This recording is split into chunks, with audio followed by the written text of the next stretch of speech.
May I? டேய் இங்க வாங்குறதுல எனக்கு அதுல செலவு செய்றாங்கடா. I think any of the candidate participants' mic is on.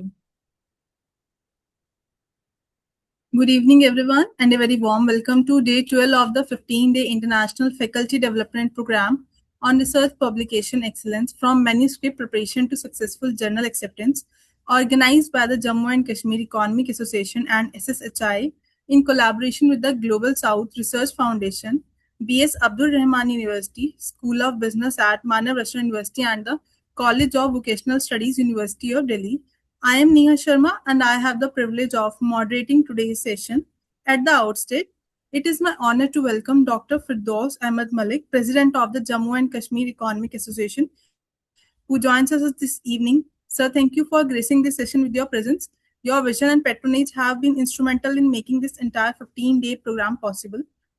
I would also like to thank and extend a warm welcome to all our participants joining us this evening, faculty members, research scholars, and students from across institutions in India and abroad. Thank you for your continued engagement through this program. Today's topic is financial assess on agriculture efficiency and rural livelihood, a theme that sits at the heart of development economics and speaks directly to some of the most pressing questions in agrarian finance today. It gives me a great pleasure to introduce our speaker for today's session, Dr. Showkat Ahmad, Assistant Professor at Symbiosis International University. Dr. Ahmad's research expertise spans agrarian studies, environmental economics, and behavioral economics, with a particular focus on institutional credit, agriculture productivity, and rural livelihoods. He completed his PhD from Jamia Millia Islamia, New Delhi, and was awarded the centrally administered doctoral fellowship by the ICSSR in recognition of his early research promise. Over the course of his academic career, Dr. Ahmed has held faculty positions at several reputed institutions, including the Islamic University of Science and Technology, Shri Mata Vaishno Devi University, and the New Delhi Institute of Management.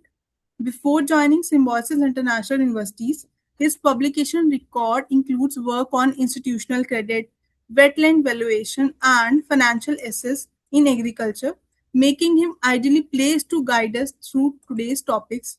He has also contributed to major research projects, including the Strengthening Impact Assessment in CGIAR SLAC project funded by CIMMYT and a study on the economic valuation of wetlands in northwestern India funded by the UGC. Without further ado, I invite Dr. Showkat Ahmed to take us through today's session on financial assets, agriculture efficiency, and rural livelihood. Over to you, sir.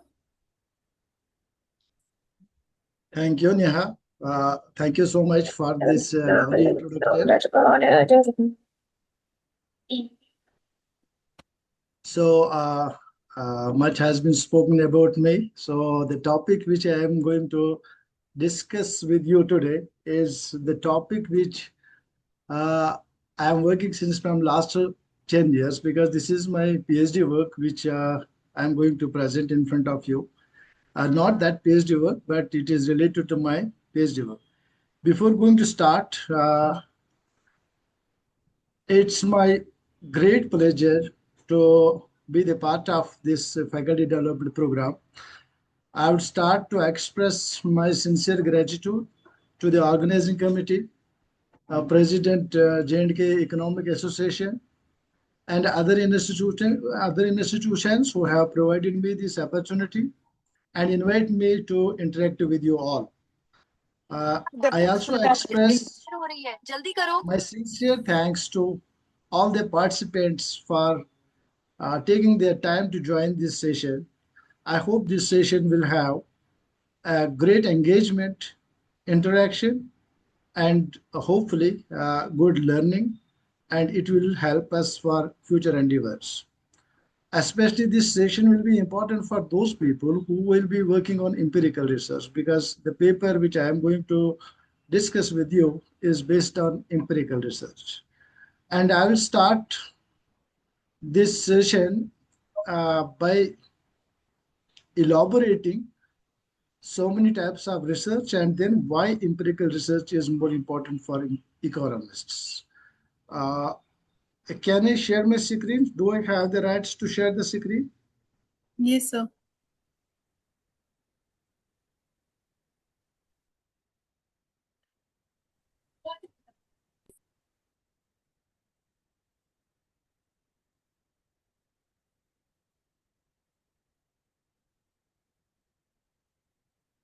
Is my screen visible? Yes, sir. Okay, thank you. The theme of the faculty development program, research publication excellence from Sorry many. for the interruption. Sir, can you just like click on the presentation mode? Yeah. Is it okay now? Yes, sir. Perfectly fine. Okay. Thank So you. the theme of this FDP is that how we are actually going to start our research from the beginning and till the submission of that paper. Okay. So especially it is a qualitative quality paper that we will be submitting for journals like Q1 journal. Okay. So I will be starting my presentation by briefing you all about different types of research. Okay. So when initially we try to start writing a research paper, there are so many aspects how we can write a research paper. So these are the ways how you can start a research paper. I will share my experience with you, how I have started my experience, how I have started my research journey. Okay. So if we see that these are the 5 research types which a beginner is actually indulged to start a research. We have a review research study. We have a systematic review research. We have empirical research. We have bibliometric analysis. We have a book review.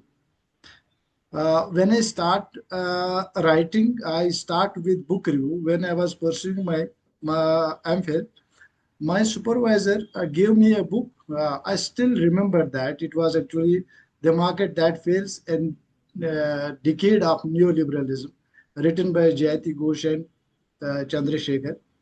So she gave me that book to review it. And somehow it was an assignment of 150 marks, and I got 80 marks by reviewing to review that book. So it was not actually much accurate because not having a training how to evaluate a book, how to critically analyze a scholarly work, it was very difficult at that time. But initially, I think this is a big learning if you will start to criticize any work which is already being published, that too scholarly work which is having a huge implications. Uh, then if we start that, yeah, if we see the second type of the first type of research, which is a review research, it's actually a research which summarizes, evaluates, and discusses the existing literature on a particular topic. So I will be elaborating this later, how review research study, when you will be actually starting your research journey, how you can take help from this type of research and evaluate already the findings which are there. You don't have to actually gather the data and assemble the information and try to build a research question.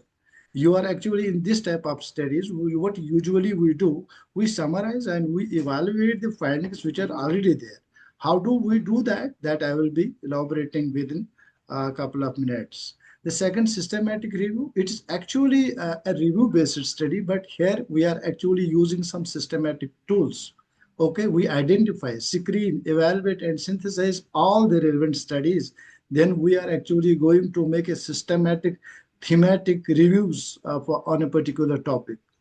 The third one, which is actually my research area, and I will be focusing on this type of research because my paper is actually empirical study.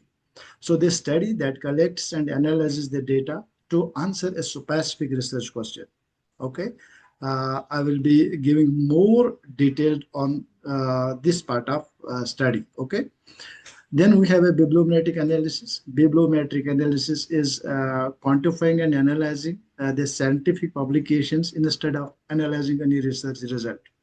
So if you see that there is actually a particular motive behind this kind of research study or this kind of paper writing, So there are now so many softwares which we are using to make a bibliographic analysis, and this type of research is also being published. And currently, there is a focus on the systematic review studies and bibliometric analysis, because a lot of research, abundant research has been done on so many quantified themes. So what is the validity and what is the relevance of those topics is actually what we do in bibliometric analysis. So one by one, I will be discussing first this review research study.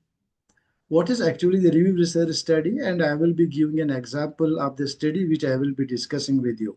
Okay, so then the structure of this kind of study is actually the introduction, background, themes from the literature, critical discussion, research gaps, and conclusions.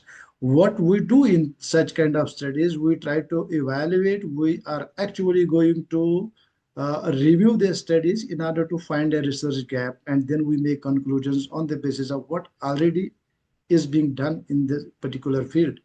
Suppose if I will give you an example of my area, agriculture credit and farm productivity. Okay, suppose there are 80 papers which are already being published. Okay, a review article may organize them into a theme such as credit increases productivity, credit has no significant impact.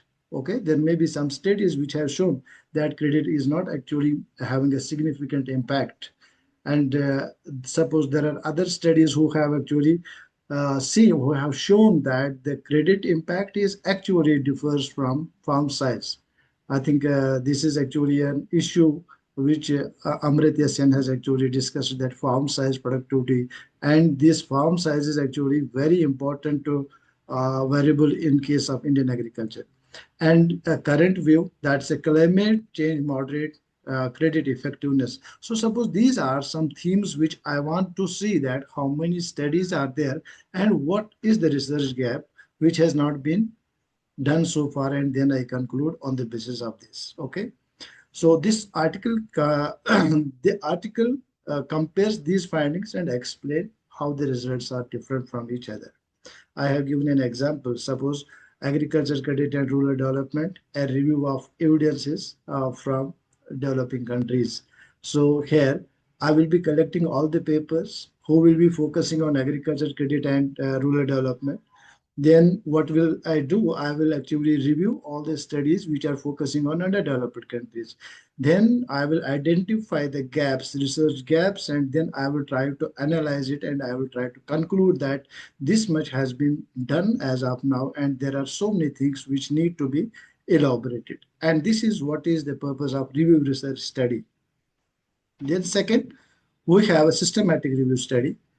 Systematic review study is actually offering us a review with some protocols. Okay, suppose there is a question which I want to address through this systematic review. Does access to agriculture credit improve farm productivity? Then the second step which is important in such cases is that I have to develop a protocol, that what is the database which I will be focusing on? Is it a time series data? Is it a panel data? Or is it a case study type which I will be reviewing? So systematically, I will be setting a tune, I will be setting a protocol. Then keywords. Is it efficiency? Is it productivity? Is it output? Is it a monetary value? Or is it a livelihood of individuals you want to study? Okay, then inclusion criteria and exclusion criteria. This second step is more formalized, because you are actually trying to minimize the biases, selection biases, as well as other biases, in order to come to that question which you want to you are trying to answer. Then what is important here? So the importance here is that the important point here to discuss is that you have to search the databases, that's Scopus, Web of Sciences, and Google Scholar. Okay, so this is actually difficult to do when you don't have actually access to such databases. The research scholarly archives is very important in case of these studies when you will be conducting systematic review. Then fourth step, you are removing the duplicates, screening title and abstract, which are more relevant to answer that specific question which you are developing. Then you are reading full papers. Then you are assessing the quality, removing poor quality studies like poor methodologies and less evidence, less evidence-based studies. Then you synthesize the findings and then you write and you publish this paper. So systematic review studies, there are it is actually a time-consuming process, but now we are using AI to help us to give us the study or give us the systematic review.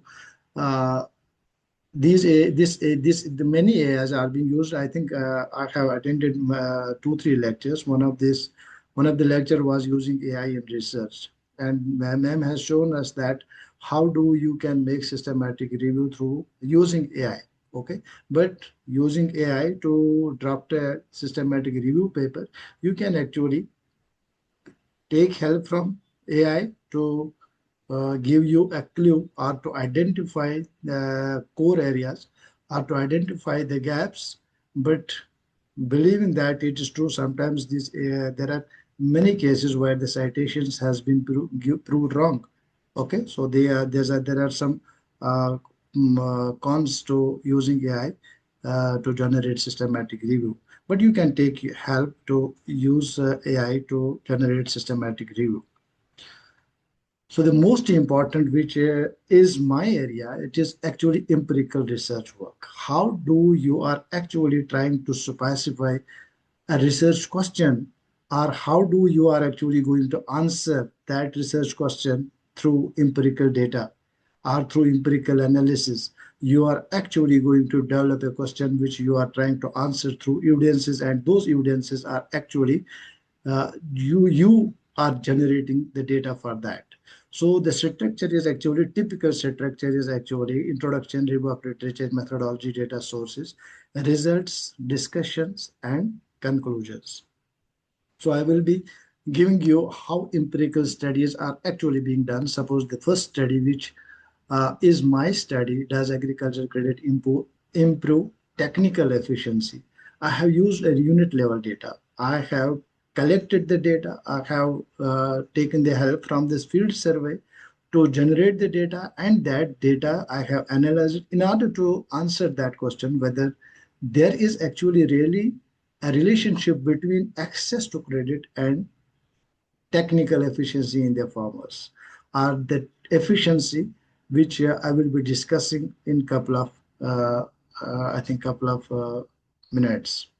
So second type of data which we are using, economists believe that empirical studies are very influential and impactful.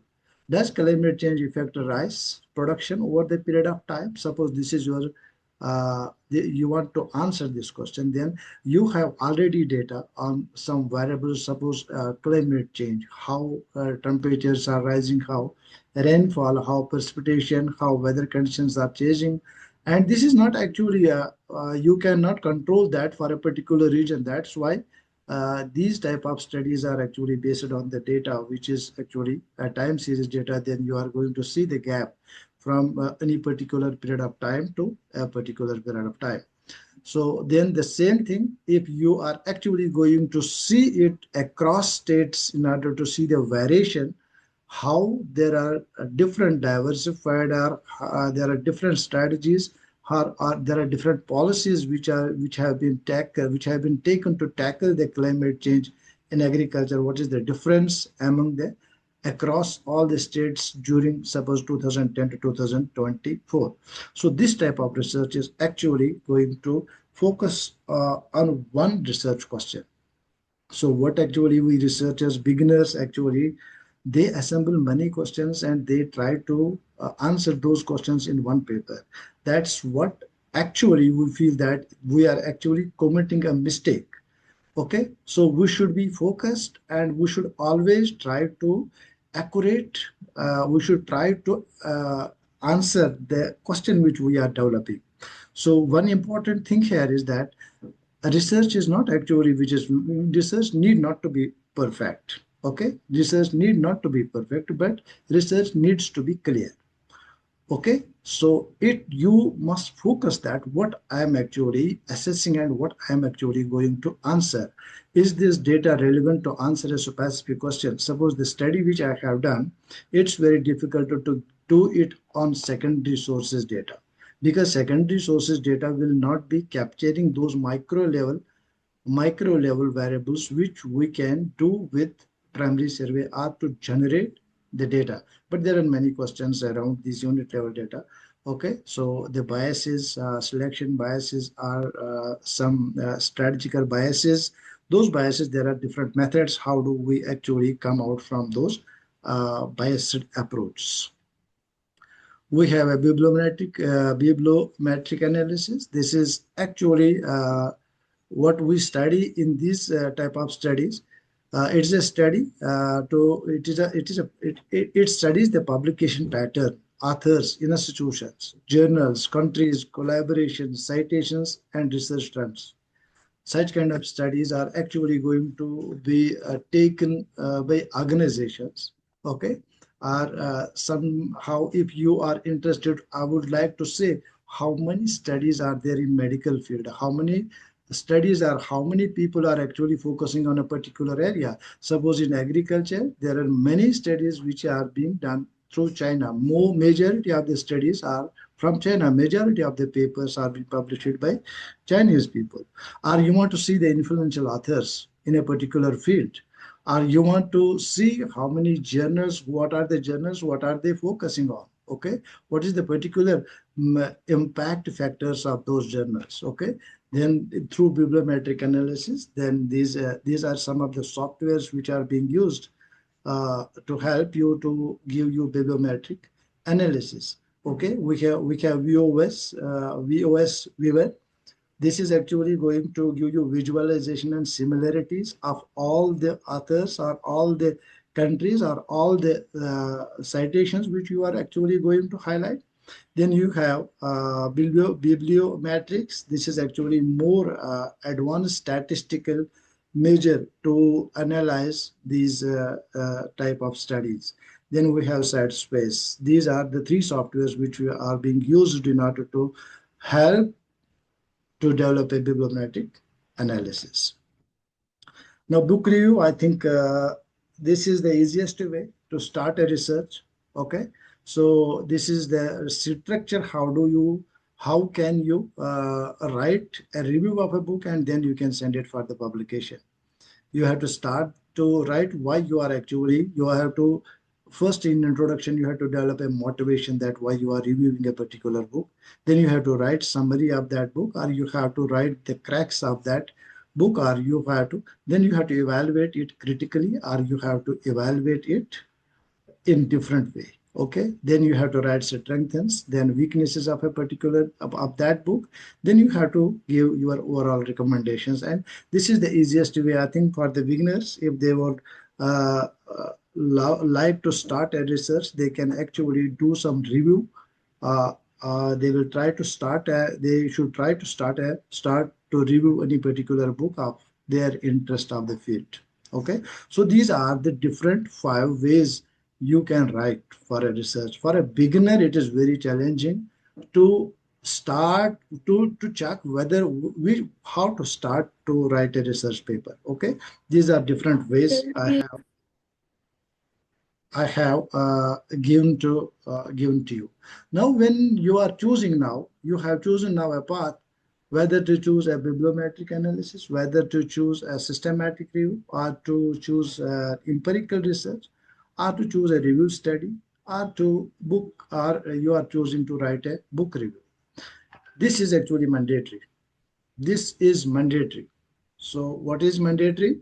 You must have a relevance of research which you are doing, addressing an important scientific or societal problems.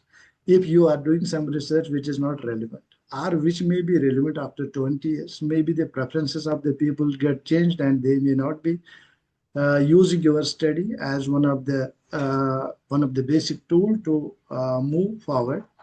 Okay, it must be relevant. The first important point when you are trying to write a research paper. It must be relevant. Second, novel adds new knowledge to a fresh perspective. Many journals are asking you, what is the novelty in your study? Okay, these novelties can be identified through the research gaps which you are trying to answer. This can be a area specific. Suppose my study is an area specific, there are a lot of ample research available on the theme which I have actually published a paper, but no study or very limited studies are available in a particular region which I have focused on, and that too on a particular point of time. So you have to actually give an argument where you have to show that I am adding a knowledge to the literature. I am adding something to the literature. Then feasibility can be completed with available time, resource, and expertise. If you are developing a research question in your mind or you are trying to focus on a particular research area, it must not be actually time consuming. It must be specifically, it must be completed in specific time. It must be feasible to do it. Okay. And suppose you want to relate something which is actually a correlation, not a theoretical base. I think I have a next slide to discuss this point more in more detail. Okay. So interesting, it must be very interesting, align with your passion and long-term research goal. And here it's very important to keep your eye on your track or eye on your research question which you want to answer. Because when you will be trying to analyze a research question through past literature, you will have ample number of, you have very good understanding of that topic, and you will think that there are many things, there is huge to do on a particular area, so you can relate it in so many divergence. You can keep those records aside. Okay, you can keep those records. You should keep a diary for that, that these are some of the interesting areas came across when you were actually trying to answer a particular area. So you have not to get deviated from your particular objective. Okay, so here what we do when we are actually trying to answer a question or you are actually analyzing the data, you find many things. Are those many tables, are those many graphs, they are not relevant to your specific objective which you are trying to answer. But we want to incorporate all the things, and that's why many of the papers are getting rejected. We call it DASIC rejected, because the theme now, it's actually DASIC rejection is actually being done through artificial intelligence. They know that the title is there, is it reflected from that particular paper or not? Okay, currently I am working on environmental issues. I am submitting papers. I think in a couple of hours I am getting that these are some of the citations which you have not incorporated in your reference section. So see, now it's very difficult as well as very easy to make an impactful research or to do research. Then last one, it must be impactful, has potential for publication. Sometimes you are actually wasting time to analyzing things, but you are not able to came out with some good publications or all policy working paper or any particular application. This is how do actually we are actually going to stack. So these are the 5 major components which are very important when you are choosing a research topic. Okay. Next. Okay. Where do research topic come from? This is now a new thing. Where do it come from? Okay, I think I have attended the past lectures. They have shown us that now it's not very difficult to get a research idea. Okay, but the usual trend which we have followed is that we have actually got the research ideas. These are some of the important and fundamental aspects. How do you get the research idea? That's actually reviewing past studies identify the gaps, unanswered questions, the future recommendations which these research papers have given. You can generate an idea from this. Our previous extend or validating the existing results or existing studies. Suppose there has been a study in any particular area on drug addicts, okay, or you want to see the same study in your area, okay, you want to validate its micro as a you want to see it's validate in your area, or you suppose there are studies on a particular area, you want to do the same in other areas. Real world problems, there are industrial, health, agriculture, environment, engineering, and rest others.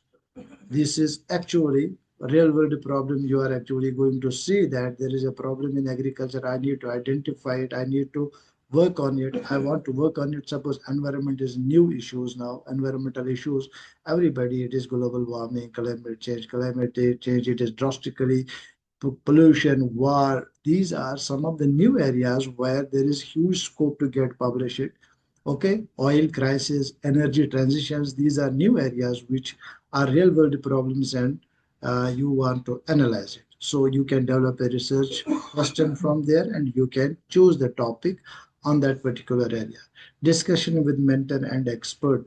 Sometimes if you are collaborating, you can discuss, or you want to pursue any particular degree under the supervision of a particular person, or you want to follow any particular person, what he is doing or what she is doing, you want to do the same. Okay, so it's the easiest way to search an university website. Then you will came across different professors are working on different fields, and you can generate a research idea. Current trends, AI, climate change, nanotechnology, okay, precision medicine, renewable, psychological aspects like how do people are actually meditating, how do clinical psychology is working. These are very much, these are the areas where these are the current trends where you can identify a research topic. Fundamental funding agencies. Sometimes there is a call. If you will write a piece of paper on a particular theme, we will give you money and you have to develop interest in getting that. Okay. Suppose when I was pursuing PhD, I was working on agriculture credit. Okay. Then we got an opportunity to work on economic valuation of wetlands. It developed me an interest, but the main cause behind that was that UDC has funded us to work on that project, and we develop a research interest because they have actually funded us. So you can actually search, I think on international platform, there are so many think tanks who are actually giving you money to work on a particular field and write something on.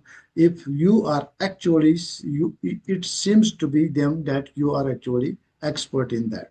They call for research proposals, or they call for proposals in order to fund you for a particular topic. So these are some of the fundamental, some of the things which you can actually, where from you can develop your research. Now, why theoretical? Why is theoretical? For now, you are actually going to identify a research topic, this theoretical foundation. Is it important for every researcher to have a theoretical foundation? I think there was a session on theoretical background, theoretical foundation of a research, but as of my knowledge, all the researches, all the research papers, all the writings need not to be have theoretical foundation. So I will give you some examples on that. But the paper which is based on empirical analysis, okay, it's important for economists to have a theoretical background, because when you are analyzing data, there must be a theory behind that what you are analyzing. Suppose if I will relate wheat harvest with health impact, there will be a limited association. But if you will came across, or you will develop an Excel and then you will put a data in X and Y, then you will correlate it, there will be definitely a correlation. But that correlation is actually going to be null and void as long as there is no theory behind it. whether it develops an association or not. Okay, so theory provides an economic logic behind hypothesis, developing a research question and answering that question and testing it from different methods. So instead of simply starting that credit increases firm productivity, theory explains why. Credit relaxes liquidity constraint. So you know that we are having seasonal income in agriculture. So it's being proved from the literature that they have a liquidity constraint in the sowing season, and this is the duration of 6 months, and they are actually facing a shortage of optimal inputs, and they are not able to utilize that technology as well as an optimal outputs, and it has become a hindrance to their agriculture efficiency. Are the second theme, farmers invest in better inputs and technology with the help of credit. Okay, investment increases productivity and efficiency. How? Maybe it is actually going to give you a nudge so that you can make your farm more productive rather than what you are actually having. Suppose there is actually a study on how farm size and efficiency matters. I have mentioned that thing also in my paper. So without this explanation, your findings may appear as a mere statistical association. I told you that if you are actually running a correlation between two variables, there will be a number, but that number is not a result. Okay, you have to make it a result by relating it with the theory. How credit relaxes the liquidity constraint, or how it has actually been a nice to improve the technological adoption in agriculture. Okay, so why this theoretical guidance is important? It is actually important to guide you to select the variables. Which variables you need to answer that specific question? It's very important. Suppose the theory behind my research is actually imperfect credit market theory. Stiglitz has actually developed a rural credit market theory, and he has shown in that theory that rural credit markets are imperfect. In what sense? These are some of the suggestive variables which make it imperfect in delivering credit to agriculture or to rural credit markets, rural areas. One of the important variable which you have being guided by the theory is collateral. You must have a collateral, then and only then you are eligible for loan. And second variable is interest rate. Sometimes even if you have a collateral, that interest rate submerges you not to apply for that credit. Distance to the bank. And in India, we have so many center-sponsored schemes in order to try to eliminate this kind of variable distance. The distance is one of the important variable we have now. Jandan Yojana. There are different schemes which have been introduced in order to eliminate this kind of barrier. Income. Suppose you have already income, you don't need credit. Okay. Suppose farm size. These are different variables. Okay. Education. These are important variables which I have identified through the theory. Without theory, variable selection can be arbitrary. Hypothesis. What hypothesis I have developed from the human capital theory? Farmers with higher education are more likely to adopt improved technologies, leading to higher productivity. Okay, interpreting like education is really having an impact on your farm, on your efficiency, on your productivity. Farm size. So bigger the farm, more productive it is. I think on this issue, I have two papers published on this farm size and productivity. The first paper, which I have published, in fact, on farm size and productivity, how it has been a case now reverse. Earlier, small is beautiful. It is Amrita sense proverb. Small is beautiful. These small farmers are more productive than large farmers. But now the technology has proved it wrong that the small farmers are not actually accessing the technology so that their farms can be more productive. And in our paper, which we have published in 2013, it was actually a U-shaped relationship. Rather, it was actually more productive. Both small and large, but medium farmers were not doing good. So interest rate. So you are actually going to develop theory. You are actually going to identify the variables when there is actually some theory. You don't have to actually worry when you are actually going to give references that why you are introducing this variable. So theoretical background in every research is very important, especially for economists, empirical research, which we are doing. Suppose bibliometric analysis, you don't need to have a theoretical, but the theory you can develop that why I am doing a particular research. Okay. These are some common mistakes which every researcher, every initial beginner is actually doing, summarizes many theories without linking them to research question.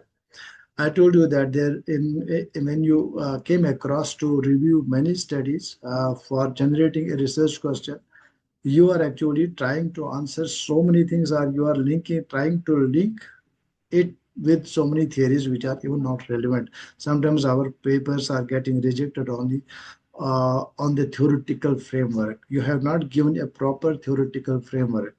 And literally, I will tell you that even I was confusing sometimes when they were asking us to, you have not given a theoretical framework. And that time I was thinking that this is the review literature which I have to develop more rigorously so that it can generate or it can give an evidence that what is the objective which I have framed is actually right.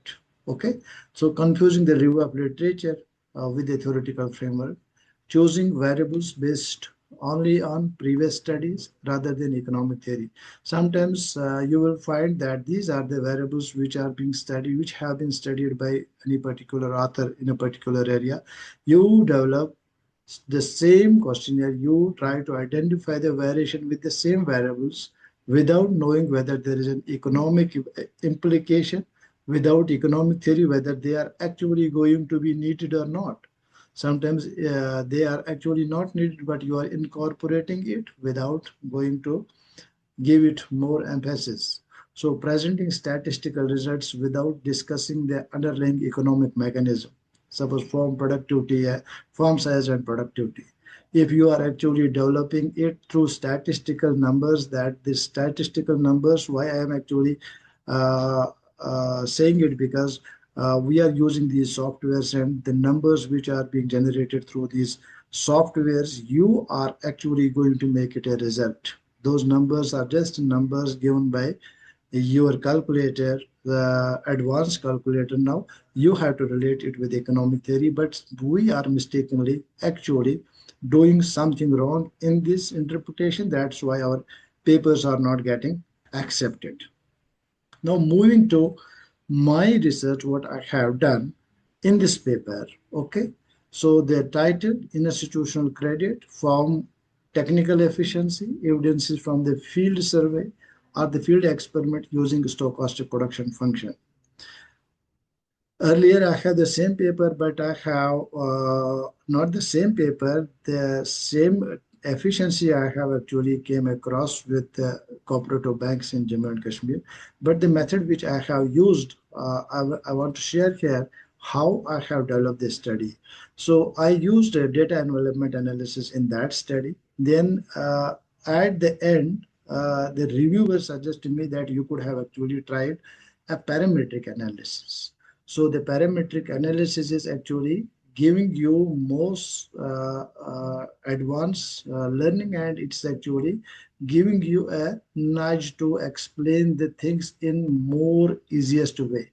So then I developed this interest to use the stochastic production function in one of the paper. So this is the paper which I have actually published in 2026. So when I gave the title of my presentation that time, this I was actually not aware about that this is the final topic. Otherwise, I could have given more recent paper which has been published in Q1 journal. This is being published in Q2 journal. Now, if I will talk on this paper, is this paper visible? Neha, are you there? Is my screen visible? The topic. Yes, sir. Easy step is visible, sir. Yes, sir. Okay, Visible. thank you. So when I will try to I will try to start the paper through this discussing this abstract. This is the abstract which I have written at the end of the paper. Okay, so usually what we do, there are two type of abstracts which are we are actually supposed to write.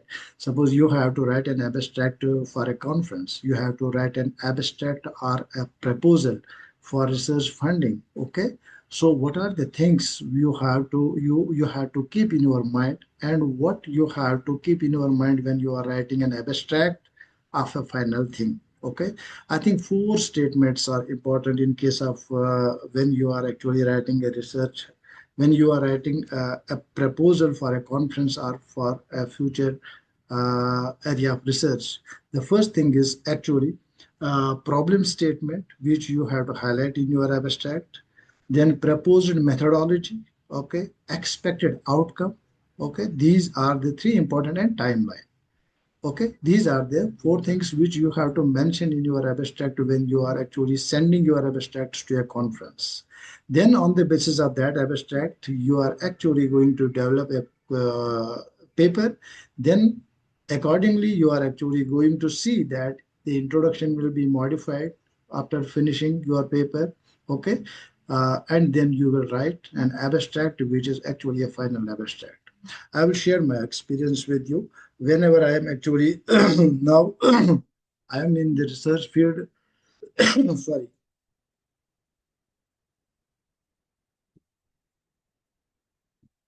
From last 10 years now, what do I do in my area? I generate the data first, or I check the data first of a particular series of variables. If it is a time series, or currently we are working on panel data. Okay, so there are some countries, suppose China, India, Taiwan, whatever you are actually going to study, then you are generating the data on specific variables. Okay, then you try to see that whether there is a theory behind these variables or not. Then you analyze the data. Okay, what I do, I analyze the data, then I try to make a discussion. In that discussion, I actually introduce review of literature, and that review of literature is actually being helping me to explain what my results have been there. And then from that literature, I actually take help to generate the theoretical background, which I am actually writing in the introduction part. If you see this paper, uh, see, scrolling down, one The second, paper is not visible. is not visible. No, Sir, only the only topic is visible. Your presentation is visible, not the paper. only One second. presentation screen where your topic is written. Okay, I will try to share it with you. One second.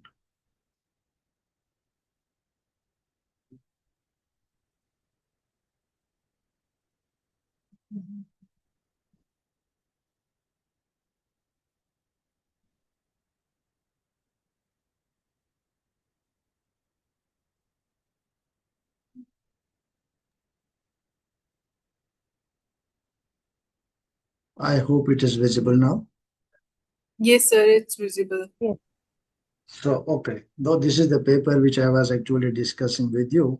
See, when I have in introduction, see, if you see from the first line, from the second line, I have quoted people, because when I develop this paper, Yes. I first analyze the data, then I give many references to develop this introduction. The most important thing which we are supposed to take care of in the introduction is the motivation. It must speak, it must speak that there is a huge motivation behind this research. Okay, So if I think I will not share this paper. I have put it in the slides which are there uh, with me. Is my PPT visible now? No. No, sir, only paper is visible.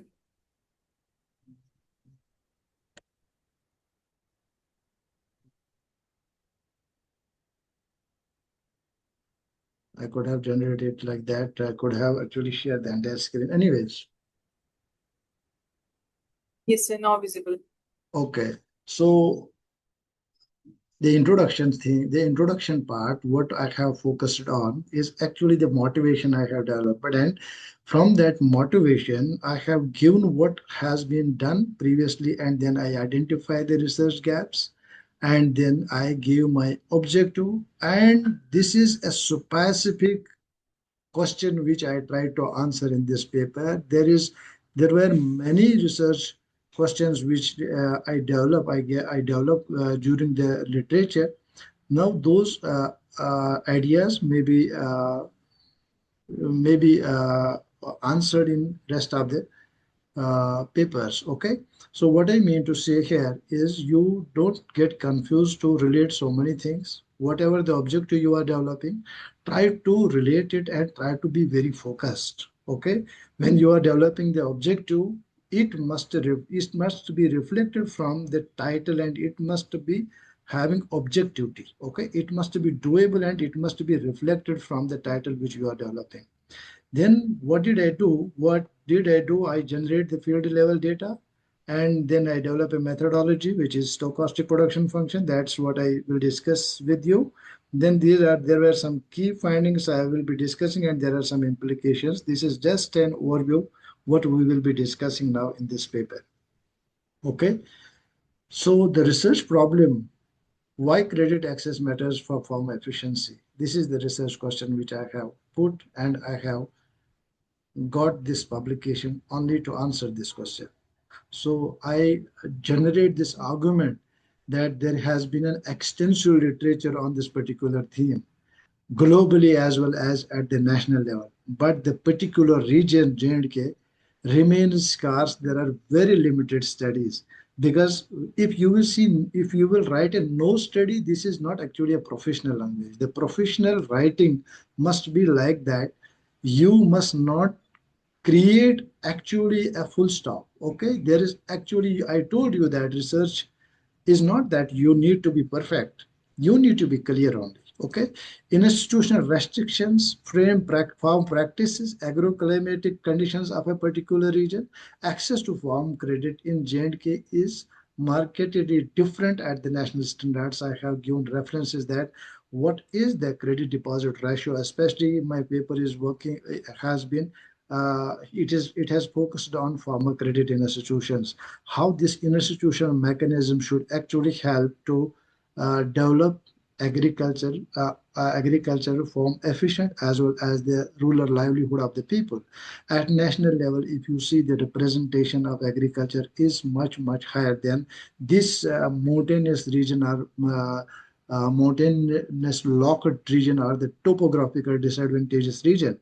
So the institutional mechanism is also weak. In case of J&K, I have actually developed my argument that this need to be addressed, and this is one of the particular area which need to be addressed through a particular question.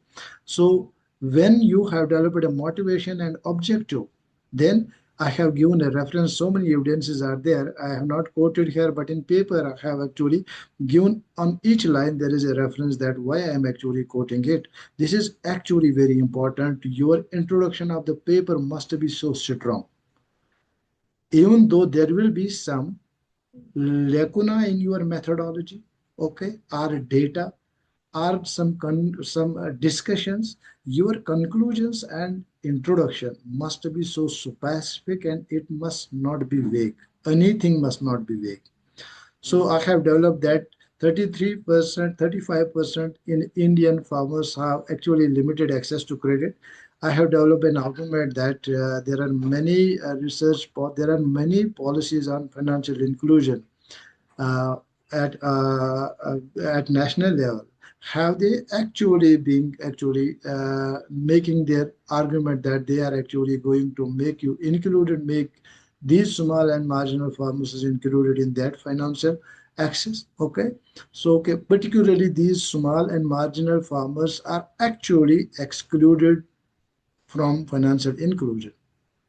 So these are the two central questions which I have identified and I have tried to answer in this research paper.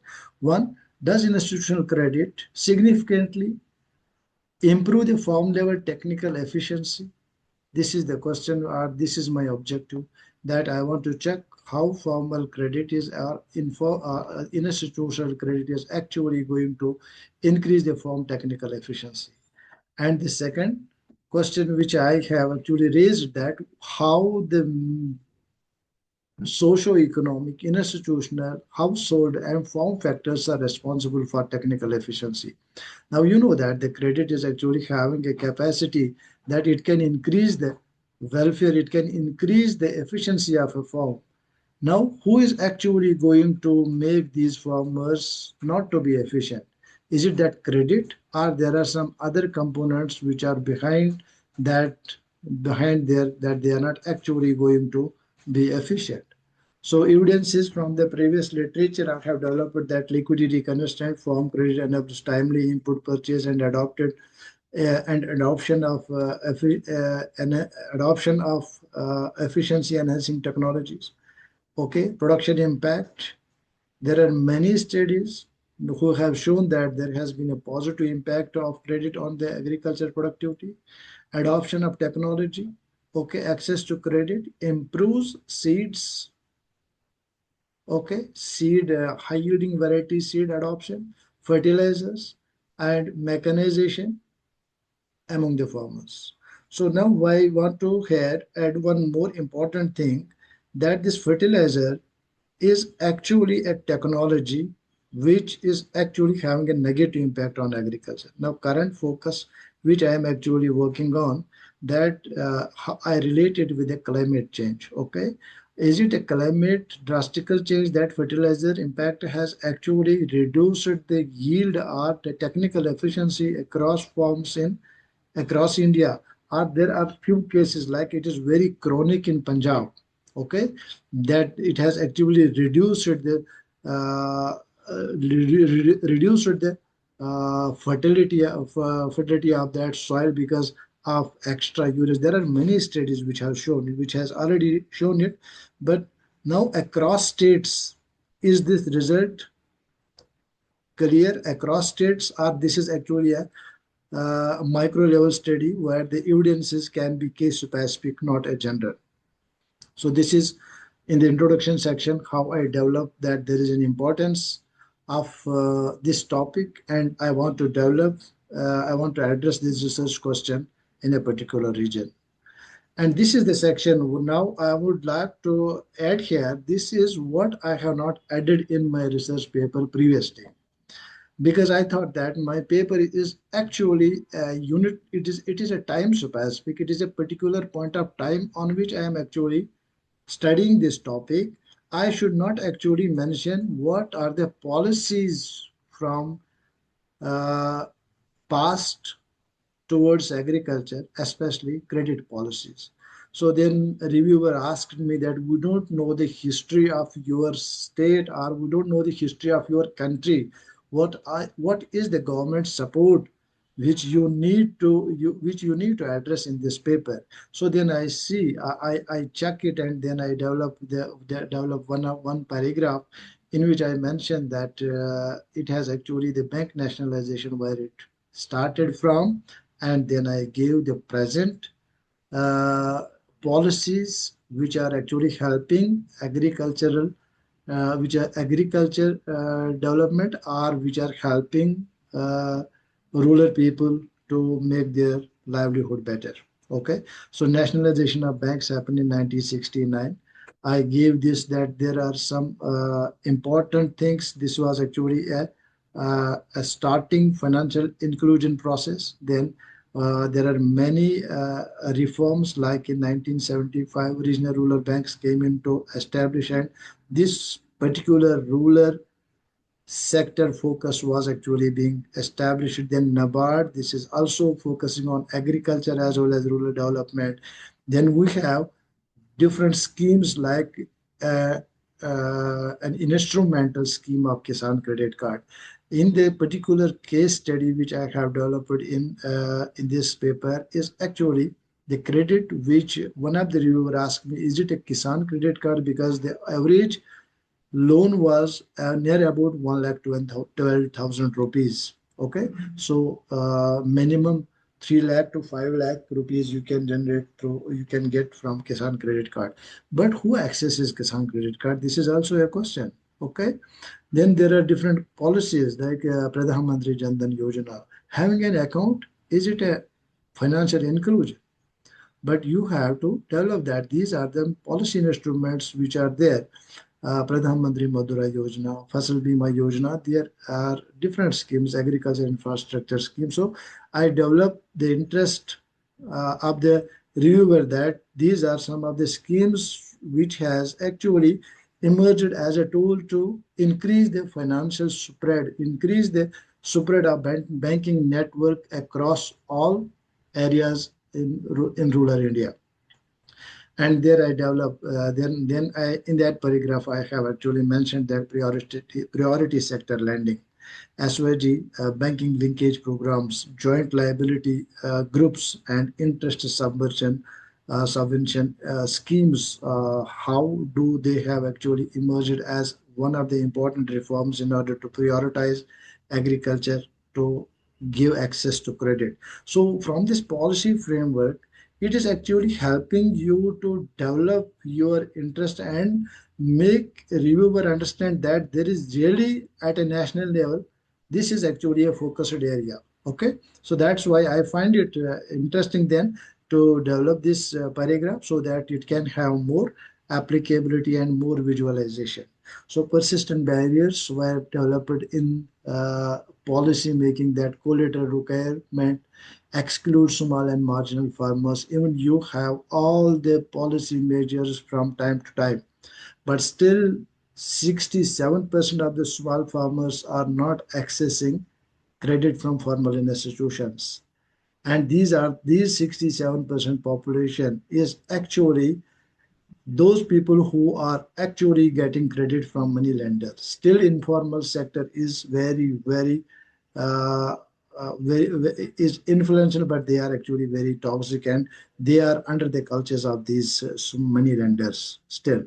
So administrative delays, reduced time, credit availability. So even though these policies have been developed, but timely credit has not been disbursed towards agriculture. Low financial literacy limit farmer credit uptake. Now you need so many documentation. Although it's Kisan credit card, but you need documentation to have that card. So we belong to a country where you are actually having land, but having the documentation of land because of illiteracy and because of some inheritance problem, inheritance land tenancy systems, we have not developed a record of all the, we have not documentation of the land which we are actually possessing. And land is the only source with the small marginal farmer. He cannot let it as a collateral. He cannot actually take that risk even though he may have a knowledge. Despite policy advance, credit disbursement remains inadequate. Small and marginal farmers are still most undeserved segments. So, see, if you see these two slides, it's how do you have to make argument when you are trying to answer a research question, or when you are writing a paper, how you have to take care of your introduction section. Now, you know what is the you know now what is my objective. Now how do I have developed the data and methodology? Okay, this is a primary study. I have used a unit level data. So purposely I have selected one district. It's not because I belong there, no, it's because I have given a reason that the crops which are being cultivated in a particular region like J&K, they all crops are being cultivated in Pulwama. and I have given agroclimatic conditions and varied levels of access to credit in a particular region. Okay, so then I have purposely I have selected it. I am not actually going to give it a random, because you know that there is a topographical uh, differences in all across districts in a particular in my state. Okay, in Jammu and Kashmir. Okay, in the study in the area in which the study has been done. Okay, so the purposely Pulwama district has been selected in the first stage. So there are four stages of defining sampling. How do you have collected the data? I think this is one of the important section which you have to take care of when you are writing a research paper. The first stage you have mentioned that purposely you have selected the area. The second stage, we have randomly selected two blocks out of five blocks in a particular district. It's a random selection. Okay. Then randomly we have selected 10 villages from one block. That means 20 villages total. Okay. And randomly there was being given some advantage to geographical locations. It should actually come across from all geographical locations of a particular district, of a particular block. Okay. Then at the fourth stage, we have developed same random sampling approach. Then we have selected 10 to 12 farmer households, including borrowers, loan size across 2 lakh rupees, less than 2 lakh rupees, 2 to 5 lakh rupees, and above 5 lakh rupees, and an equal number of non-borrower farmers. See here, I want to actually add one important point here. Uh, we have selected the sample of 412, which include 206 borrowers and 206 non-borrowers. Equal number of non-borrowers has been selected.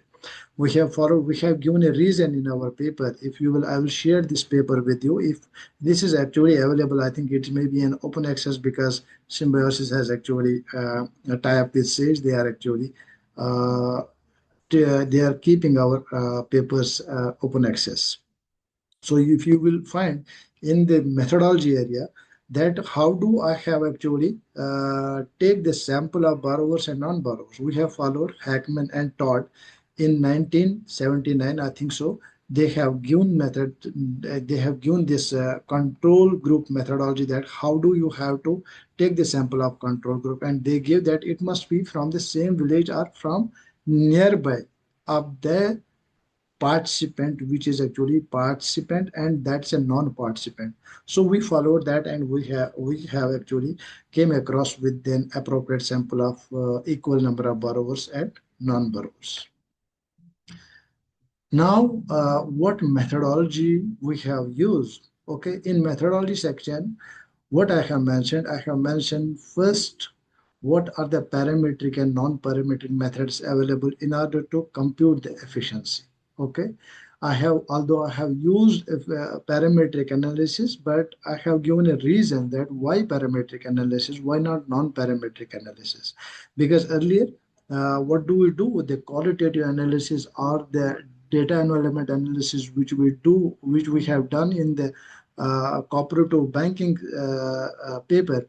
That's actually a non-parametric analysis. It's actually a deterministic approach, where you are not actually going to give space to beyond that equation which you are developing.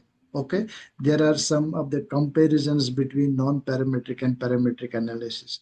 We use parametric analysis when assumptions are tangible and the goal to estimate with greater efficiency. So the non-parametric analysis needs to be have a large sample. Okay, sometimes you have a qualitative analysis. I think uh, the papers are the research which we are doing on perception based. Okay, qualitative analysis, we are generating so many indexes nowadays. It is actually a trend that if you are not able to quantify any variable, you are actually going to make it an index. So when you are making an index, suppose it is a livelihood index or it's some other index. Okay, that way you are actually going to concise, you are actually going to limit it with a non-parametric way. Then you cannot have a mean, or you have a perception based like at scale data type. Okay, so there are many repercussions to use that. I have came across with one of the study day before yesterday. There was a presentation, and she has done an excellent job, but she has actually make narrations on the basis of perceptions. On the basis, she has made 15 indexes. Okay, but sometimes it's not needed. Okay, we economists believe on quantifying the data. Okay, this is a psychological sociological study. You can take help of non-parametric analysis. Sometimes economists use non-parametric analysis, but when you have a data, you need to take help of quantifying, as well as you can introduce those qualitative analysis as well to make your argument more perfect. So both, you should try to build a model which should actually take care of both qualitative as well as quantitative methods. Okay, just I took this parametric approach because it is having an advantage to over the non-parametric approach that I will be discussing here. I think this is just a model. How do I have developed it, and the comparison between stochastic production function and simple linear regression model. So if you see the model specification here, in case of SFA, it's actually the error term which is different from the SLR. Okay, so simple linear regression model, we have y is a function of beta 0 plus beta 1x plus error term, but the error term is being divided in case of stochastic production function. I think I will be discussing it. I will be discussing it here only. Okay, so if you see, it's vi minus ui. I is the random materialism. Dialectic, we will be discussing about the theory, right? Sorry? And कि कैसे कैसे evolve होता है, तो मैं थोड़ा सा बताऊंगा, उसके बाद आगे जाऊं. क्लास है, राइट? तो मार्क्स से बोला कि दो क्लासेस हैं. Are you speaking to me or you are speaking to someone else? I think by mistakenly somebody on their mic. You can continue. Sorry. Sorry for the interruption. Okay. So stochastic production function is actually a spatial production function in which the error term is being divided into two components. Okay, one is a random shock, that is actually, in case of agriculture, it is a climatology, it's weather patterns or some other shocks, drought, all that. So those are random shocks. But the thing which we are actually working on is actually UI. It's actually a non-negative inefficiency term. What does actually we are trying to do here is actually capturing this UI. That is the inefficiency coefficient of all the variables which you are introducing in your model. Suppose you have 10 variables, how optimally or how different combination of inputs you have used to produce any particular output. Okay, what is the inefficiency in those which you have already introduced? Okay, it's actually a relative concept when you are actually going to concise it with unit level data or a time series data, or those parameters are being specific to that data which you are generating.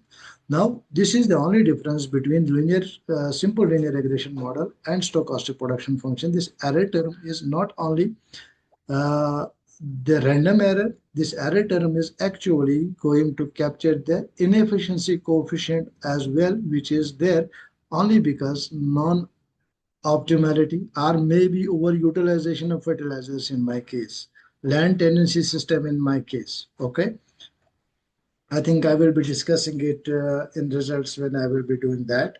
So this is the analytical framework of stochastic production function and the Tobit model which I have used. Why Tobit model? I have given a reason as well in that particular paper.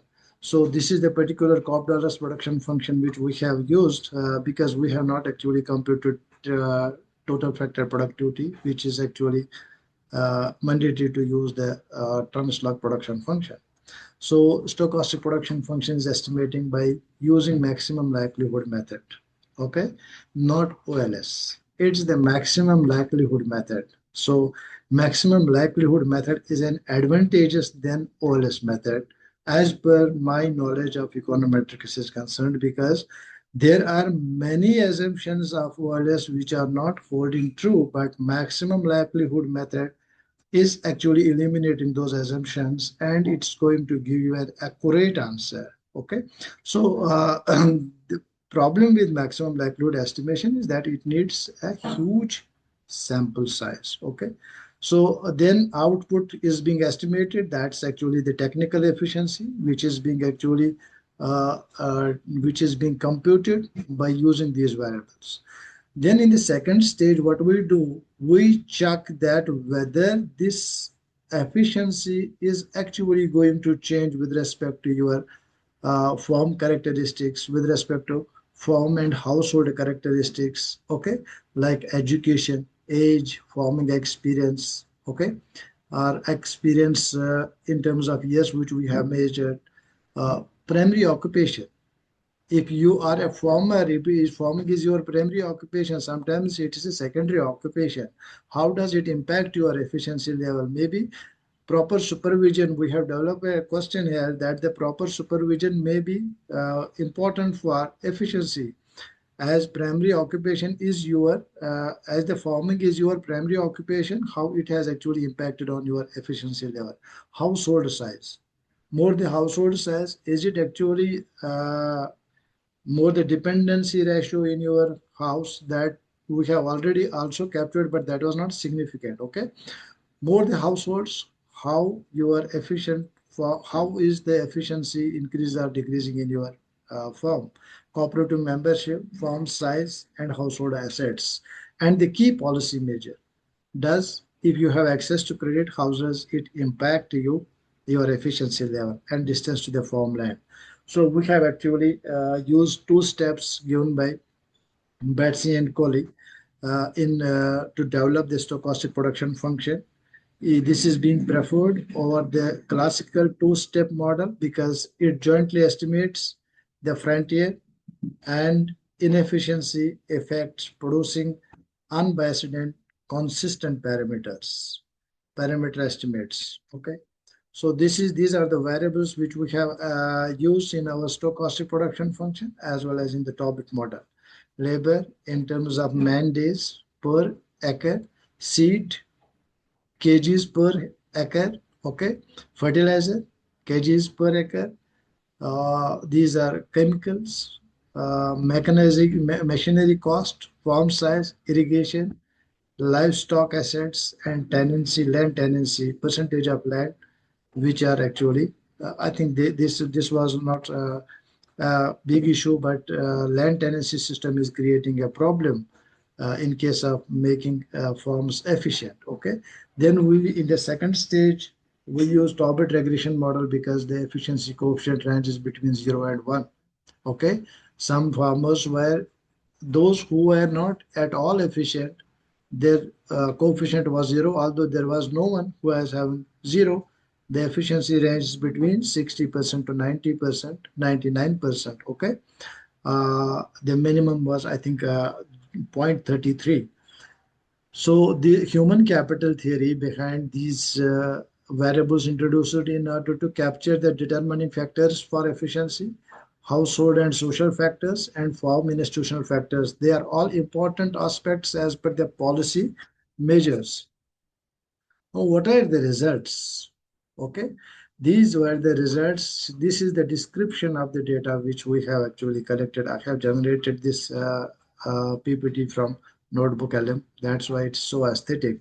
So looks like aesthetic. So the average borrowers and what is the average of non-borrowers in case of these variables which we have introduced. Form size 7.3 in case of borrowers, and in case of non-borrowers it was 4.7. Okay, so livestock 17,275 on an average, and the average is 14,187. Similarly, fertilizers Agrochemicals, mechanization, and gross earnings are also very high in case of borrowers rather than non-borrowers.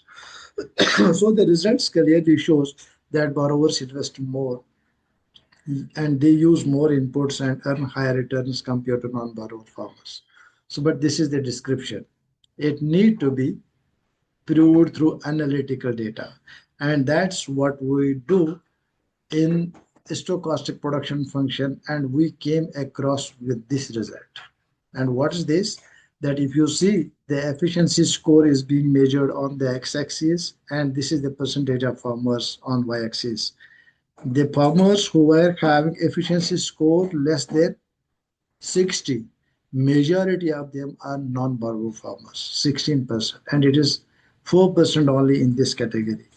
And as efficiency increases from 60% to 60, 70, or 70 to 80, from 70 to 80 onwards, it is borrower farmers whose efficiency is much, much better in comparison to non-borrower farmers.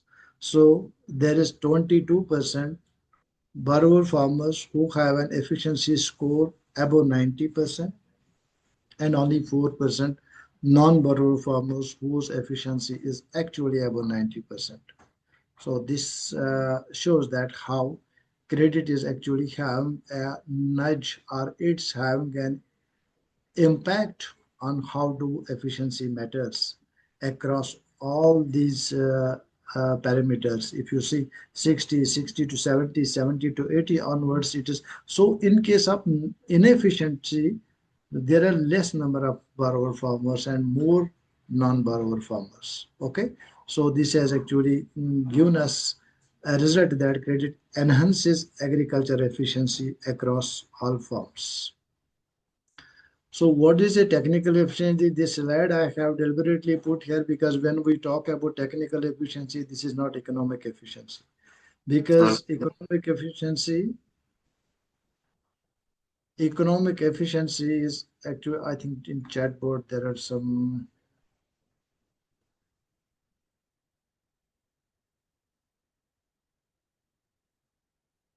I will answer these queries later, okay? I think I will first, I will check the chat box later. Sir, Okay. queries we will take later on. Right now, you can continue with the session. Okay, thank you.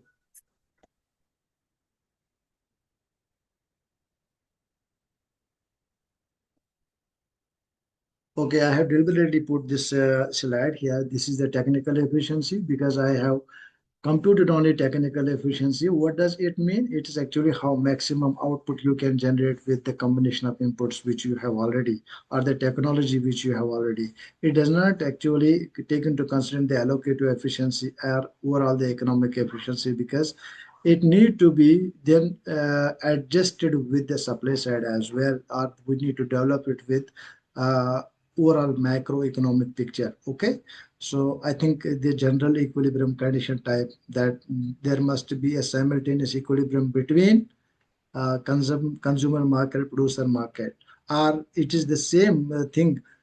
Economic efficiency which we have actually developed in ISLM model, there must be an equilibrium between money market and commodity market. So but here the case is that I have only focused on technical efficiency because this is a micro level study and it's actually a concise closed group.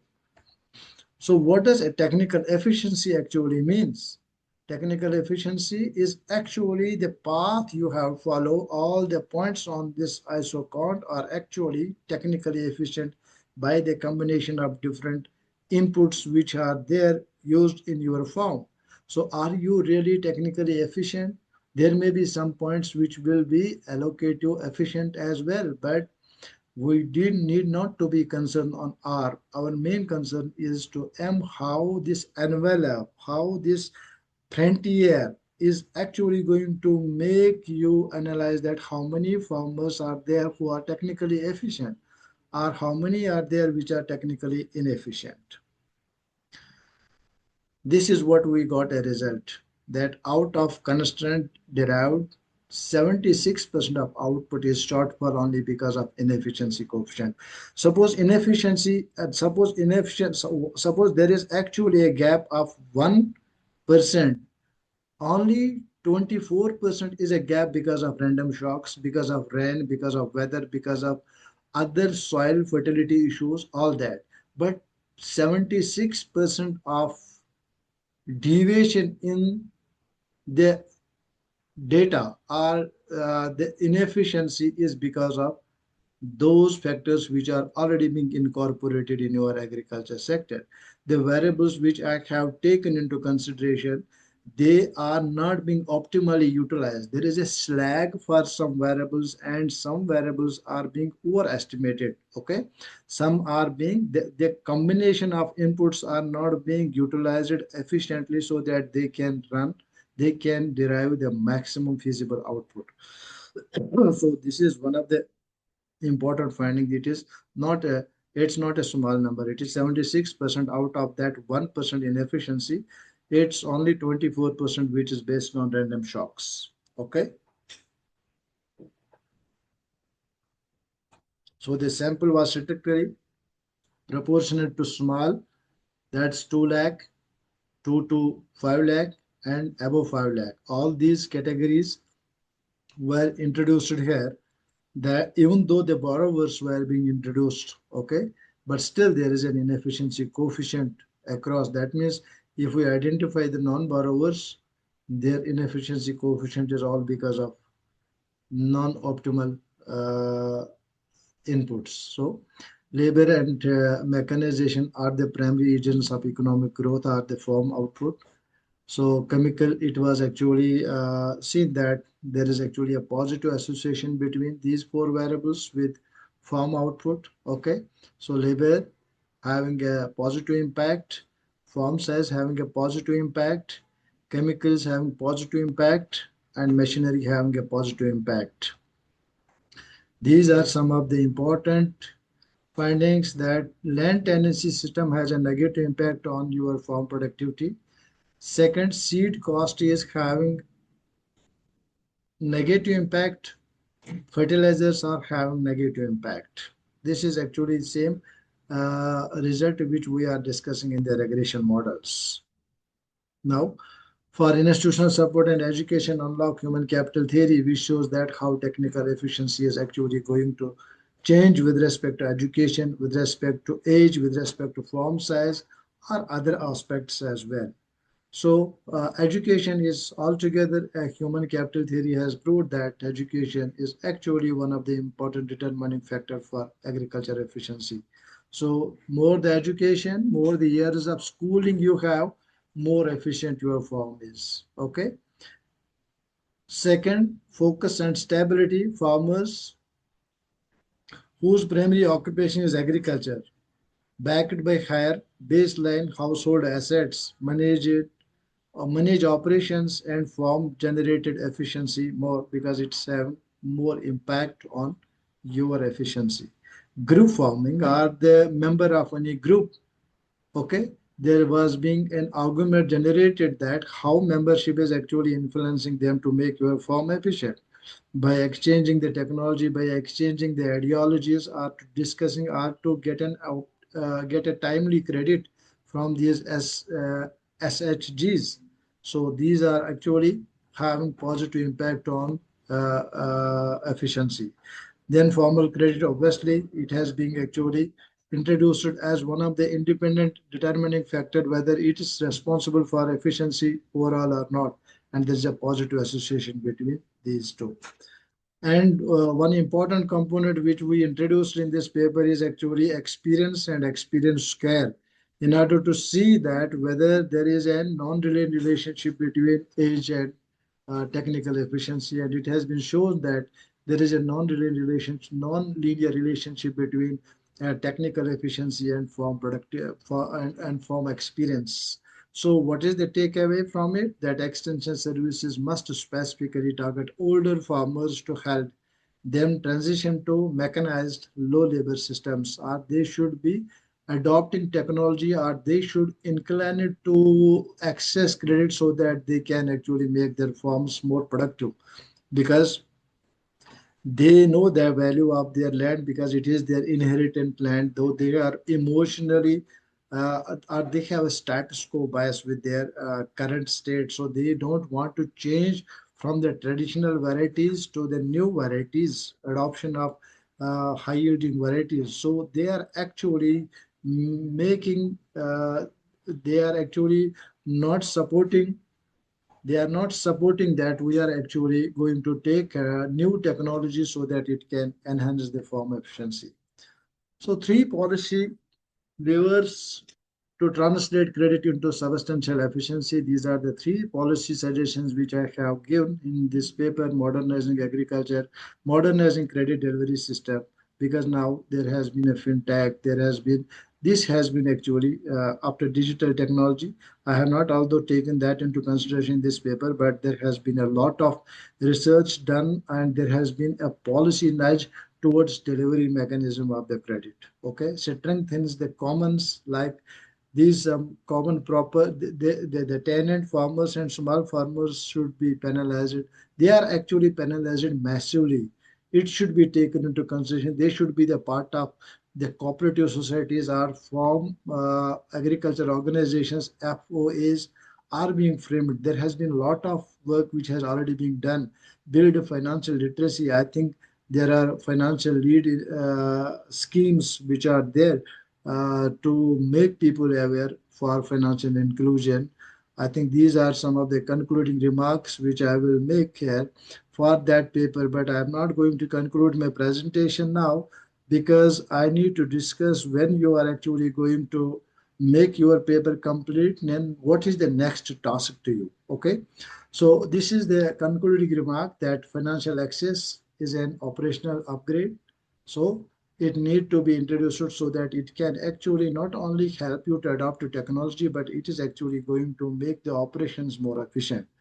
Close the credit gap is the fastest, most controllable path to close the productivity gap in the study areas agriculture. Okay, this is these are my co-authors who have helped me in designing this study. Okay, now suppose now you have completed your paper. Now what is the new task? What is the next task which every researcher need to follow?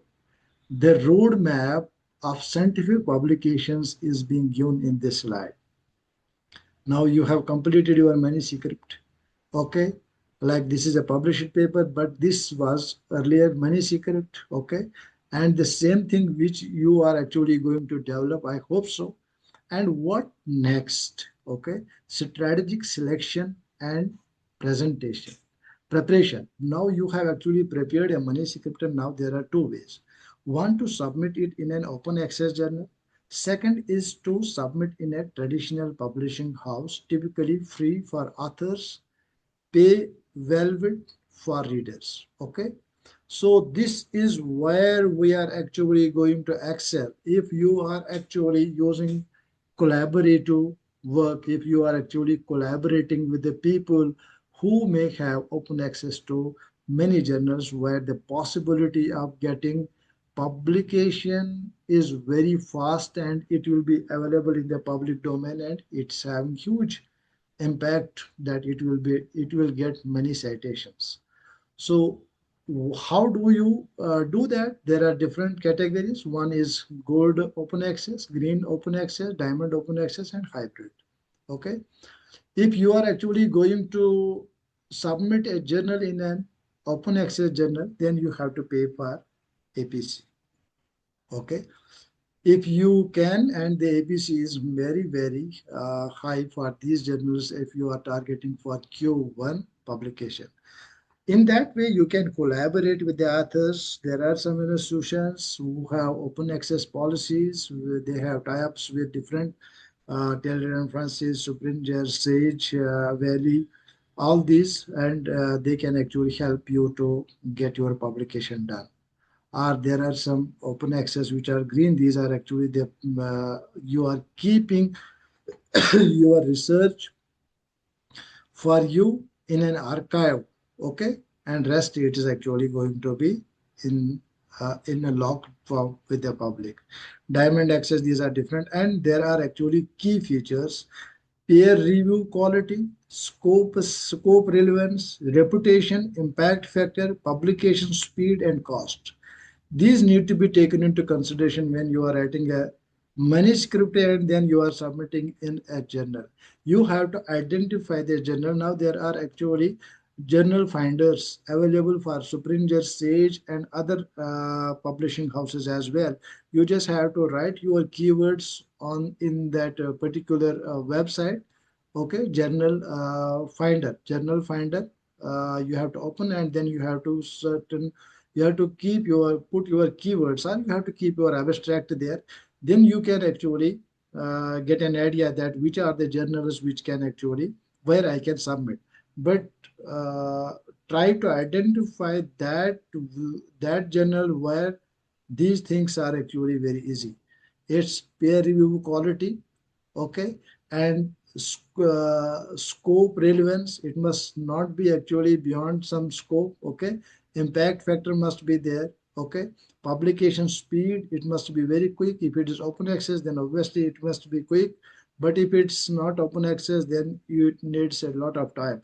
I have many papers in pipeline. I think it is from last 2 years, but still under review with the editor. I don't know what is wrong with it, but when you are submitting a paper, it need to be submitted in a journal where you have actually where you are actually having more chances to get it published. Okay, if it is getting desk rejected, that's well and good. But if it is under you, then after a certain period, without commenting, they are going to give you rejection. It pinches a lot. But in that time, you have to keep patience. You have to show professionalism. Okay, you cannot actually try and you can they will hit you out. Then you cannot submit any paper in that journal. So be polite and be motivated when you are submitting a paper in a particular journal. Okay. So minimizing post publication impact, open access journals, usually 18 to 36% citation advantage. Okay.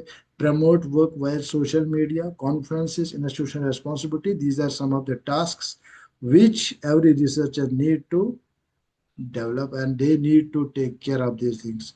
Navigating the peer review process, you have a submission, then you have an editor, then you have a reviewers or referees, then they are going to accept it, they are going to tell you to modify or to revision it, or they are going to reject it. Okay, maintain ethical integrity, avoid, I think now this is a mandatory for every journal, conflict of interest, conflict, author conflict, all those ethical. Suppose if you are actually going to write something on unit level data or the participation of animals and participation of humans, that ethical clearance need to be clear. I think this is important thing when you are actually going to complete your manuscript, where to submit it. Appropriate journal finder, you can take help from that website journal finder, and I think it has helped me a lot. I got 5 papers published in 2026 and there are many in pipeline, but I think I have submitted those papers through that help, that journal finder in a particular field. And don't try to submit your paper in two journals. Sometimes it's actually getting clotted and you are getting actually obsessed. At that time, it's actually very humiliating that time. So please take care of this thing. Don't submit your paper in too many journals or two journals. You have to take care of plagiarism. You have to take care of data fabrication. You have to take care of, you have to close conflict of interest. You have to discuss it. Okay. Now, what is the takeaway from this lecture? Good research is only a beginning. Follow journal guidelines. This is a mandatory exercise. Write clearly. Don't be if there are guidelines which is there write in English in an American or British way, then accordingly you have to follow that. Choose the right journal. You can take the help from that journal finder, or you can see that what your mentors are, your what are the journals which are actually relevant to your field. Okay, respond professionally. I told you that when there were some comments which were very aggressive, but you have to politely address those questions. Okay, maintain publication ethics. Never stop improving your writing. The first piece of paper which I have wrote, I have even not seen my PhD thesis again, because there is ample scope of improvement always. Okay, so never try to stop your improvement in writing. So this is all what I think that I will share this experience with you. Now moving to moving back to your interactive and engagement participation in question answers, please. Thank you, sir, for that insightful session. You have given a comprehensive picture of India's agriculture credit policy landscape, from bank nationalization in 1969 to NABARD, KCC, and the more recent event about PM Jan Dhan Yojana, PM Mudra Yojana, and even Fasal Bima Yojana initiatives, along with the multi-stage sampling design behind your study. We'll now open the floor for questions. Participants, please feel free to type a question in the chat box, or even you can raise your hand.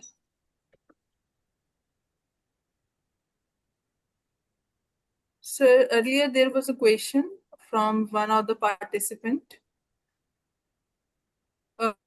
How to generate systematic literature review using AI? I think there was a presentation on the same topic that ma'am has shown us, that how to use AI, cloud AI, and then the HTML files she has generated, then she has put those HTML files in ChatGPT. Then she has actually, PaperPal is actually the software where you can put that HTML file and research. Systematic review study is actually ready-madely available to you. But I suggest you, please not to do that for writing a comprehensive systematic review paper. Please note down this. If you are actually going to study any particular topic, you can use AI to generate the review of literature, or that systematic review. That is actually a more advanced statistical measure to generate the review of literature. That review of literature you can actually modify by your own. The way it is actually going to be generated by AI, it's actually very nicely represented by AI, but you don't have to rely it. And sometimes check the citations on Google as well as Scopus, whether those citations are there or not. Okay. Sometimes what happens, the ChatGPT is actually going to give you citations. Those citations are not even available. There was a case in Japan. One of the professor has actually wrote a paper and he has cited author, and that citation, that paper was not in the public domain, and that was not actually existing. Okay. I think this is all what I can.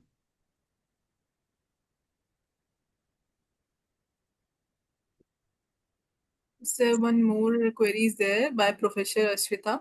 Recently, most of the papers I am submitting, they are rejecting without mentioning the reason and suggesting some paper writing assistant services like that. Are they intentionally rejecting for promoting the assistant work? Really, I am confused. Mentioning just theoretical concept is not meeting, saying rejecting the paper.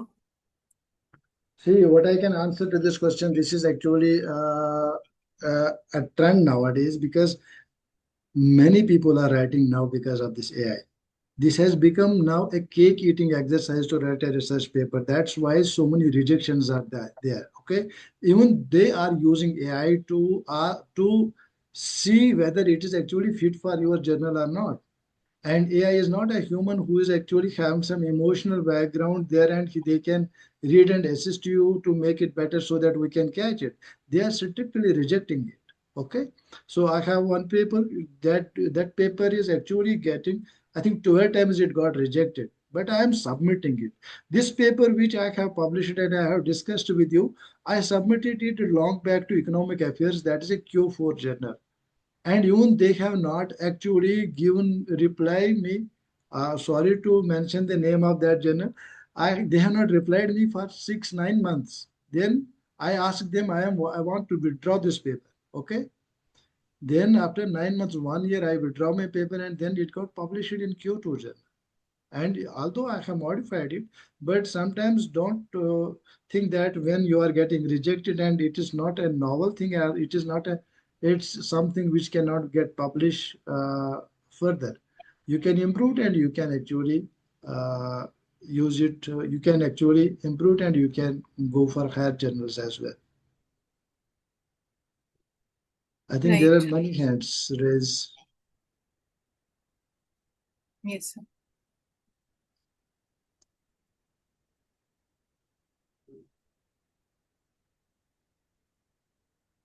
Yes, you can. Anyone have question? You can just unmute yourself and you can ask question. First is Sami. Yes, good evening, madam, and good evening, sir. My Good evening. question to sir is, sir, how the any research paper can be on how many references and how much plagiarism can be maintained, and how can a research paper, if the research paper can be paraphrased from the previous one, or can be it need to be fully separated from that? See, I think this is not an issue. This paper, the same paper, when I submitted in this, we are actually having open, we are having access to Grammarly, okay, in our institution, and I take help from Grammarly to check the Rahman. language. And Yes. then the first comment after one review, I got from the editor that there is 65% AI used in this journal, in this paper, okay. So then what did I do? I did not agree. I told him that the SAGE policies that we are actually mentioning that what software we have used. I asked them, but they actually institutional policy was actually against it. Then I modified the paper. It took me almost 2 weeks, more than 2 weeks to, because when you are writing something, replacing that content with the same meaning is very difficult.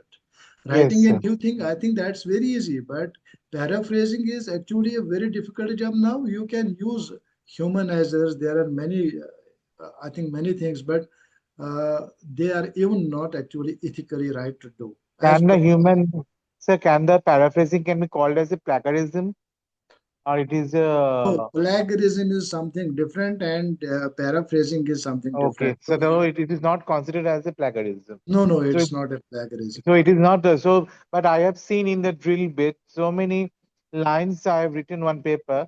It is being they are taken as a plagiarism check, though it is not a plagiarism. So I don't know why. The same thing I'm submitting it.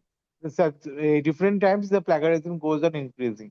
The same content. Why, sir? Why so? I think there are different platforms on which they are checking the site, like Quill Bolt.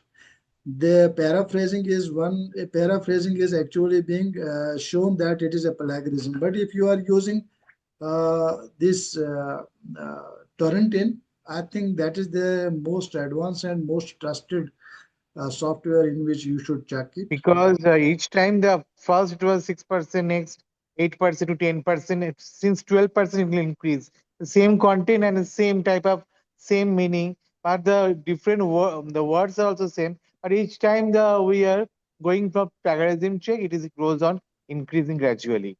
So it See, is, I as a think it is not see, perfect. It is not perfect. I yeah, yeah. think so. See, as a researcher, when you will have, I hope you may have a good experience in research. This when it shows that there is a plagiarism in this paper, there are many ways uh, you can actually make a structural changes in your paper, okay, and then it can come down, okay. Yes. I think Structural changes. structural changes can be done, like when you are actually making argument, you can give the second argument at the first and the first in the second, and that way you can minimize actually the plagiarism.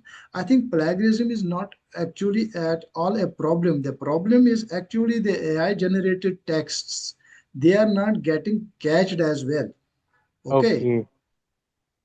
Yes, sir. Yes. I If want to help, say, some big. If you are, again running paraphrasing software that is Grammarly or, any AI-based paraphraser, if that is keeping your record in its repository, then the AI or plagiarism will increase. So you have to make sure where you are checking, then the repository should not be stored in that very software. If it is storing, then the percentage, score will increase. So do try to that once you are, for example, doing it with what is name? Quill Bolt. Try to delete the repository after paraphrasing. You will find a Okay, good sir. result. Yeah, because it Okay. keeps your, record there. Okay. Okay. Okay, sir. Please continue. Okay, sir. Understood. Thank Understood, you. sir. I think there were some other questions. Somebody else has raised the hand, but now it's not there. So, dear participants, if you are having any questions, please, we are having few minutes more. You can quickly ask. Somebody, Sir, your can hand. I ask one question? Yes, please. Okay, sir. The my question is, as sir was telling, like his paper was rejected 12 times. Again, he submitted. Then it is accepted. Is it like we are submitting the same paper to the same journal after the whatever the required corrections you are making, or we are submitting to the different papers? Or what is the best way? No, no, ma'am. Actually, the paper which has been rejected 12 times, it's still actually in the pipeline. I have submitted it today itself. No, Okay, but because you submitted every time to the same journal, sir. they not same journal. There is actually when you are submitting a paper, they are rejecting it, and they are actually after if you are submitting it, suppose in Superior nature, they are Okay. actually giving you they are actually mailing you that these are the suggested journals you can actually submit Go your for journal. it. You have Yeah. to only choose the journal. You don't have to even look what we are submitting. You are choosing it and it is getting submitted automatically. Okay. But Okay. I think when that is the case now, what did I do now in this time? I have changed the title of the paper. I don't know Mhm. whether I did it wrong or right. I changed the title of the paper and I modify the abstract. Okay, rest Okay. the paper is same. I have submitted it now in another journal. No, for me, one journal, they're like frequently they are telling the revisions, sir. It's almost Mhm. 7 times is over, but what they Mhm. are telling in the first time, they're not telling it in the second time. So I'm in a confusion whether need to continue with this journal or I need to shift to the some other journal. This is what So my doubt. So when you will be submitting the response again and again, you have to actually mention the previous responses as well in that response letter so that they came across that how much changes you have actually made. Because earlier I have the same case. My one of the reviewer told me that the title has to be changed. I changed it. Then again the third one called me that the title need to be changed. Then I addressed that I actually modified it only because of the first referee. Then I have mentioned those comments as well. Then I think that paper I have got published then. So Oh, please, when you are making response, the second response, you should mention the first response as well. Okay. okay, okay. Tactically, not directly, tactically in the first revision. These were the suggestions. That's why I have modified it like this. Now I am going to change it according to your perception or according to your review. So accordingly, you have to answer these comments like that. Okay, okay, sir. Thank you so much, sir.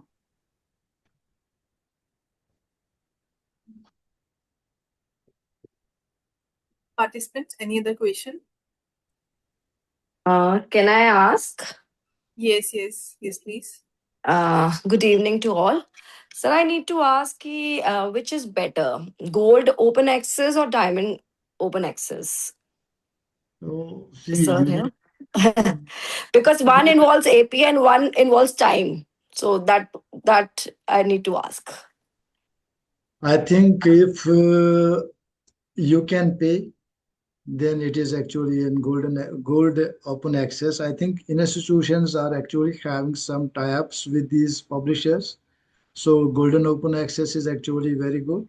Okay, you pay, but this diamond access, if you have a time and there are some prerequisite conditions which are very which as an individual level is very difficult to maintain. So golden open access is actually an institutional responsibility.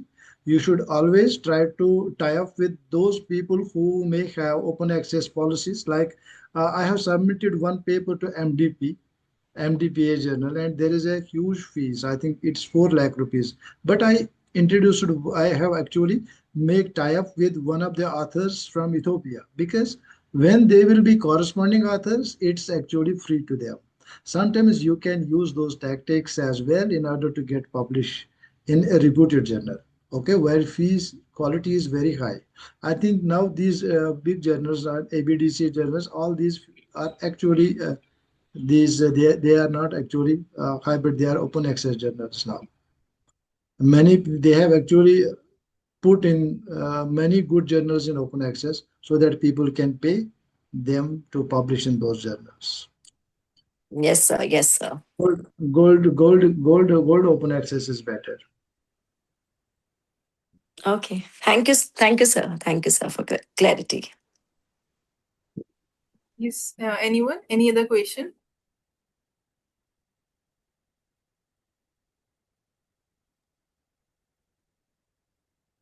So I believe, Neha, you can, conclude now the session as participants are not having more questions. Yes, yes. As I think almost most of their queries are already being resolved during the session, and if not, so they are answered post that. Thank you, sir, for this enriched, historically grounded understanding of how institutional credit access has shaped agriculture efficiency and rural livelihoods in India. Thank you for even addressing all the questions. Now, I would like to express my sincere gratitude to Dr. Firdaus Ahmad Malik, President of the Jammu and Kashmir Economic Association, for gracing today's session with his presence. Your continued support and patronage have been the backbone of this entire 15-day program, and we are greatly grateful to both of you, even to Dr. Ahmed sir and to you, Firdaus sir, for this session. And I also welcome and thank you for all the participants for your active presence during this evening. Your questions and interactions are what make this session entirely beautiful and valuable. My sincere thanks to the organizing team, Jammu and Kashmir Economic Association, SSHI Global South Research Foundation, and our partner institutions for making this platform possible. Now we are concluding our day 12 of our FDP. Please join us tomorrow.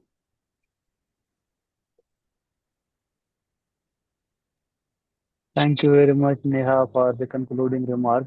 So, on behalf of Jammu and Kashmir Economic Association and other collaborating institutions, SSI, Global Research Firm, Crescent University, and School of Business, Mano Rachna University, Vocational College, University of Delhi. We are very grateful for the resource person for sharing, great deliberations about various types of research, how we have to, and make sure that we are on right trend, whether to choose book review, writing research article, empirical study, or simply, systematic literature. Then grounded his presentation with one of his, well-published research about agriculture credit, and showcasing that how he has developed over the time, theoretical background, and made so much comprehensive deliberations on choosing variables and how these variables are very important. So we are very thankful, Dr. Showkat, for joining us. So I am glad to have you, and I am looking forward for more such sessions, and I want to utilize your more energy in future. So again, Yes. I would like to share special thanks to Neha Sharma for, smoothly running the session, and, you know, taking the questions from the participants, and also, moderating it quite beautifully. We are very thankful. So at the end, I would request all the participants, if you are able to on your camera, please on your camera for group photo. So, and there is one small announcement. For tomorrow session, we will be starting from 5 p.m. Okay. So tomorrow session will be early 1 hour. So it will be 5 p.m. because our resource person is having, from 7. I think she is having some important meetings. So therefore, I request you to join by fire. So I am now taking group photo. Please, if you are able to on the camera and if you are in a good this, I can say you can on your camera if you are in a feasible decent position. Unless camera is not needed. So that is why because it gets recorded as well as. So let me set up recording because that will be more